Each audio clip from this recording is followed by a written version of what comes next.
So there was a headline from James Crepey of the Oregonian that Oregon forward KJ Evans is undecided about his future with the Ducks. I don't think this is time to panic.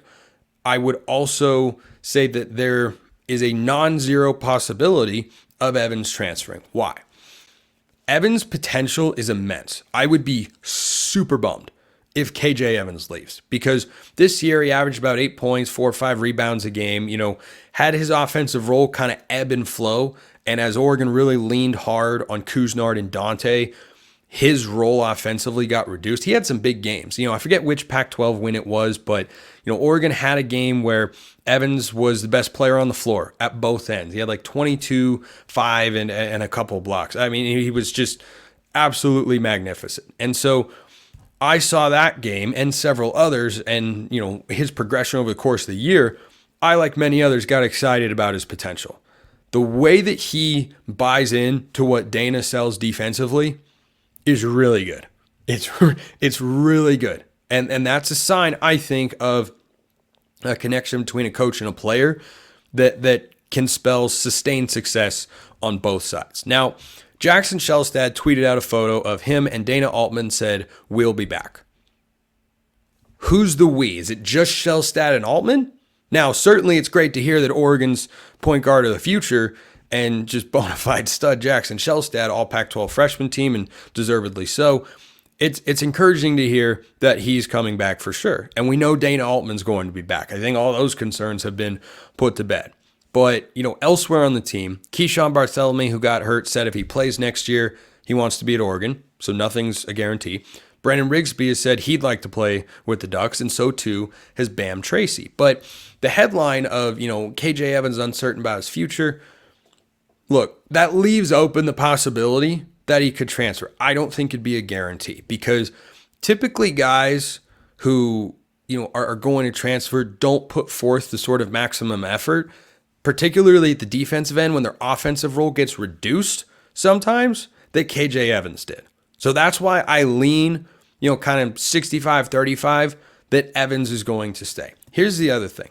Evans came in as a really highly touted recruit, and he is a supremely talented kid. Like, he's got a lot of growth. But if he realizes it, that is a first-team all-conference caliber player.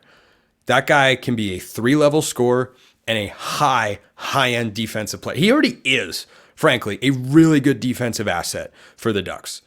The way he stays vertical, he is athletic, he moves his feet, he blocks shots, he can block them in the air, he can block them just with his length.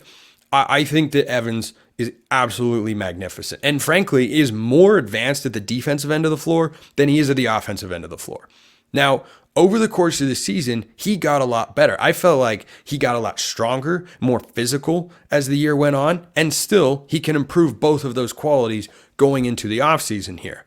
But a guy who comes in, plays right away as a true freshman, had a stint where he was Oregon's starting 5, or at least the guy who was playing the 5 down the stretch when N'Faly Dante and Nate Biddle were both out. Evans was the guy. And so I would think that Evans realizes he wouldn't have been in that position if Dante and Biddle hadn't both been hurt. But he was in that position, and it can be frustrating for guys to have such a big role and then have that scaled back when someone else returns. But clearly Dante is, the more effective player between the two of them at this point in time.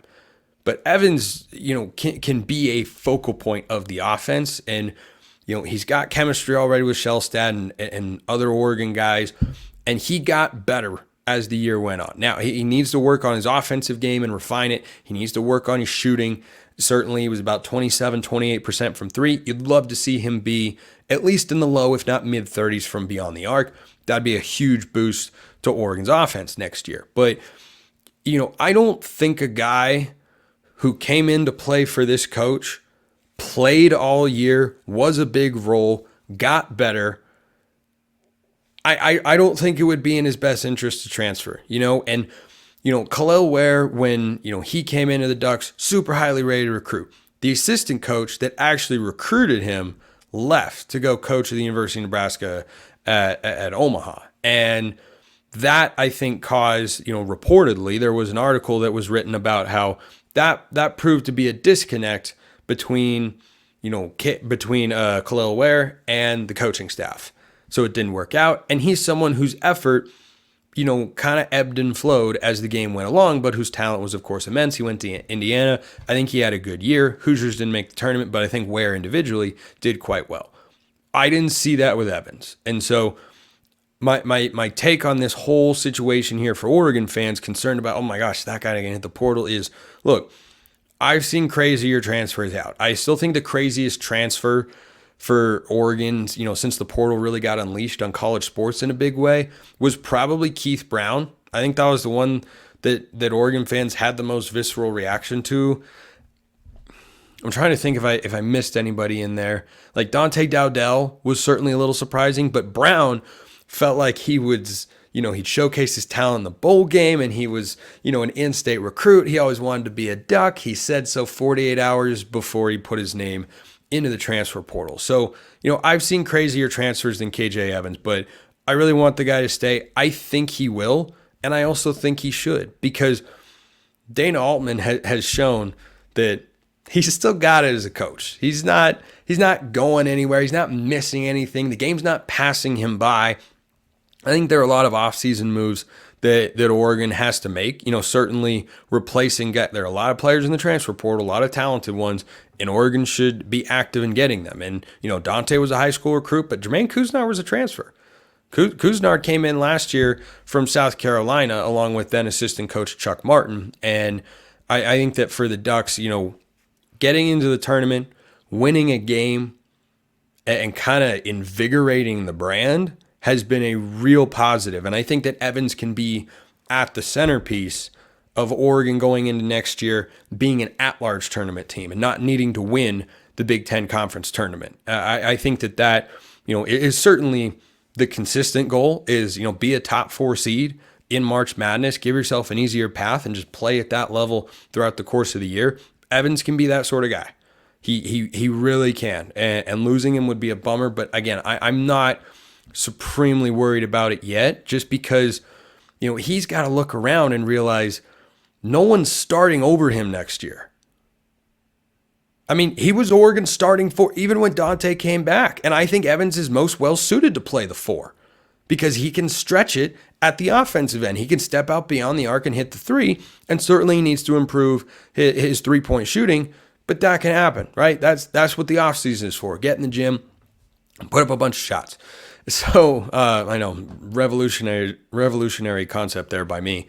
Get in the gym and put up a bunch of shots. So certainly he'll have interest from other schools if he were to poke around.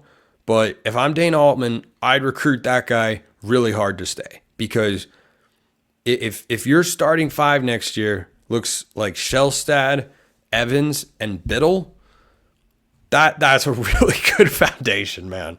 That's a really good foundation, assuming you can get Biddle back to full strength and back healthy for the Ducks. Because remember, that's a guy who can step out, shoot the 3, is also a force inside, block shots, athletic, maybe not as physically imposing as N'Faly Dante, but few people are. I think that is a great core. And, I don't know what to expect from Mookie Cook off the injury. We really don't know what Oregon's got there in a super talented wing, but I think that's something that was missing in this tournament.